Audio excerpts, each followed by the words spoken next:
Suite de la précédente vidéo sur le fascisme italien, on va voir aujourd'hui comment Mussolini s'empare du pouvoir. Alors, on va suivre, une fois n'est pas coutume, une chronologie pas à pas. 1919, c'est une année qui est hyper importante dans l'histoire européenne, puisque c'est l'année du traité de Versailles, qui met fin à la Seconde Guerre mondiale, et c'est aussi une année où on est 2 ans après la Révolution russe. Souvenez-vous, cette Révolution russe qui est en pleine guerre civile, à l'époque en Russie, mais on a un mouvement, une vague révolutionnaire dans toute l'Europe à l'époque, avec des grèves qui éclatent absolument partout. Les ouvriers font grève parce que la classe ouvrière a été laminée, absolument épuisée, exploitée, enfin vraiment a énormément souffert des conséquences de la Première Guerre mondiale et elle rêve d'un monde plus juste, plus égalitaire. Et beaucoup de gens se disent, eh bien, cette révolution qui a éclaté en Union soviétique, elle va nous apporter le bonheur, la prospérité, la paix et l'égalité. Donc, il faut à tout prix qu'on suive l'exemple de Lénine et des Russes. Alors, vous voyez sur cette carte que dans tous les pays d'Europe, on a des mouvements de contestation, et notamment en Italie. Donc, ces grèves, ça se traduit comment? Des occupations d'usines, d'accord? Les ouvriers refusent de travailler, occupent les usines, bloquent la production. Et dans le milieu agricole, vous avez des occupations des terres. C'est-à-dire que vous aviez énormément de gens qui étaient ouvriers agricoles, c'est-à-dire qui travaillaient à la journée, à la semaine ou au mois pour des grands propriétaires qui les payaient une misère, et voulant des salaires, ce qui peut se comprendre, voulant effectivement être bien payés, normalement payés, avoir des conditions de travail plus dignes, ils font en grève, ils occupent les champs, etc. Et une partie de la bourgeoisie italienne, mais dans tous les pays, va prendre peur face à ça, parce qu'elle craint que les rouges ne s'emparent du pouvoir et la renversent et la dépossèdent. Alors, 1919, c'est l'année où Mussolini va commencer à créer le mouvement fasciste. Le mouvement fasciste italien, il se base sur 2 choses. La première, c'est le fait que les Italiens ont été incroyablement frustrés par le traité de Versailles. Ils n'ont pas participé à sa rédaction et ils considèrent qu'on ne leur a pas donné ce dont ils avaient droit. Et notamment un certain nombre de territoires. Rappelez-vous, les Italiens parlent de la Première Guerre mondiale, ils parlent de victoires mutilées. Ils se sont battus aux côtés des Français et des Anglais, et finalement ils n'ont pas eu tout ce qu'ils voulaient. Alors ils se disent à quoi bon ça a servi tous ces morts.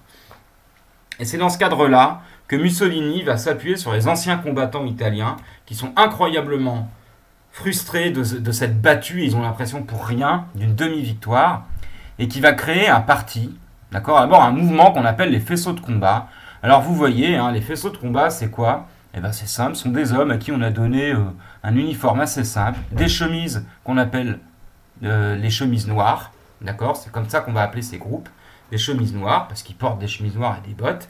Et en fait l'idée est la suivante, la fraternité que vous avez connue dans les tranchées, cette unité des combattants, eh bien il faut la reproduire dans le reste de la société.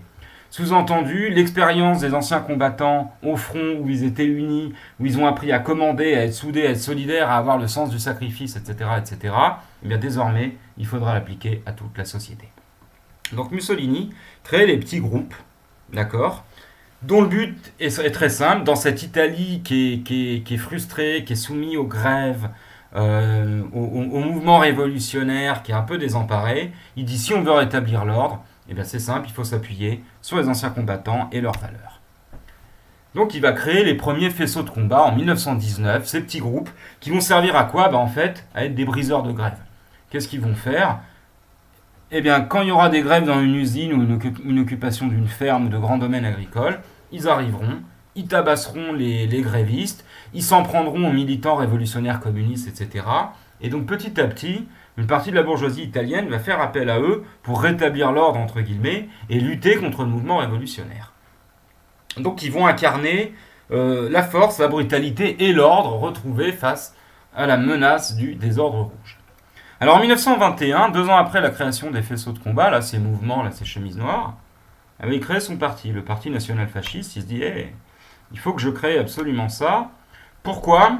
Parce qu'il se dit, il y a de plus en plus de gens à le suivre, et il sent Mussolini qu'il pourrait se lancer en politique et pourquoi pas accéder au pouvoir. Alors il va se présenter aux élections, il va présenter des candidats fascistes, il fait des bons scores mais ça suffit pas. C'est-à-dire que les fascistes ne font pas la majorité de la population. D'accord ? Ils n'ont pas la majorité des voix. Vous avez des gens qui considèrent que c'est un parti sur lequel on doit pouvoir s'appuyer, un parti qu'on a envie de suivre, mais ils ne rassemblent pas l'intégralité des Italiens, loin s'en faut. Donc Mussolini va tenter un coup de force.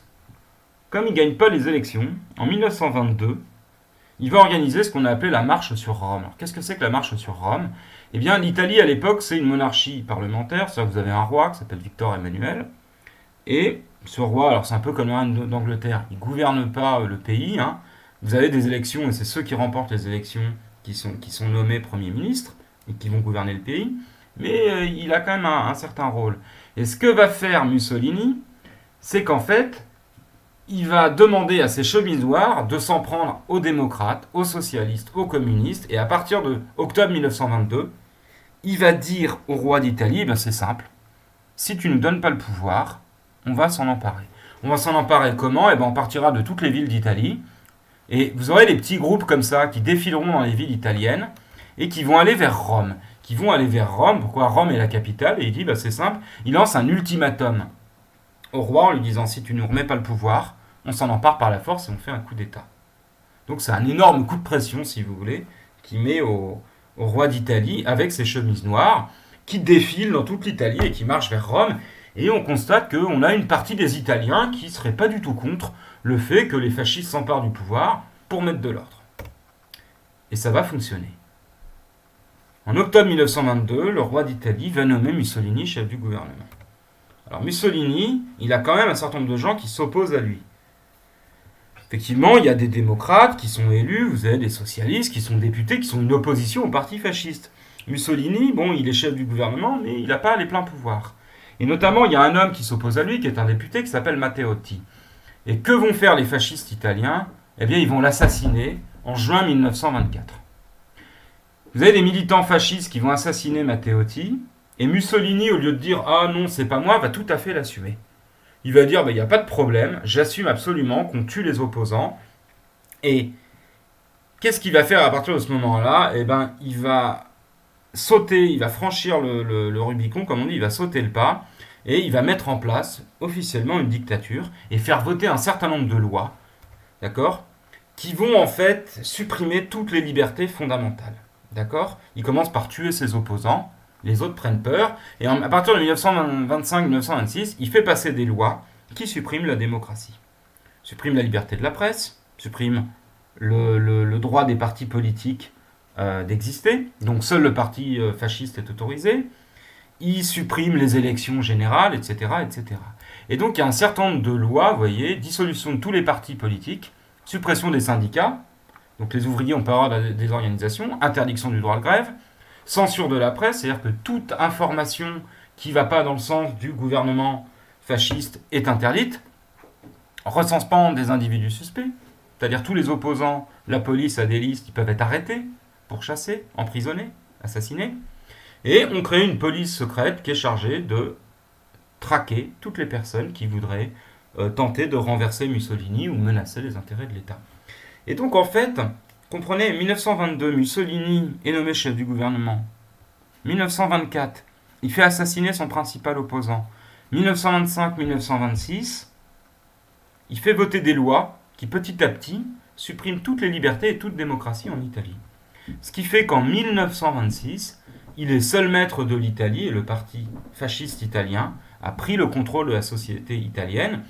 Tous les fonctionnaires doivent être membres du parti fasciste. Et en fait, l'Italie, progressivement, a basculé dans un État qui est une dictature d'un type nouveau, qui va inspirer une partie des régimes et des gens plutôt d'extrême droite à l'époque, qui vont se dire, mais finalement, face à la menace communiste qui est apparue en URSS, eh bien le fascisme, c'est un remède.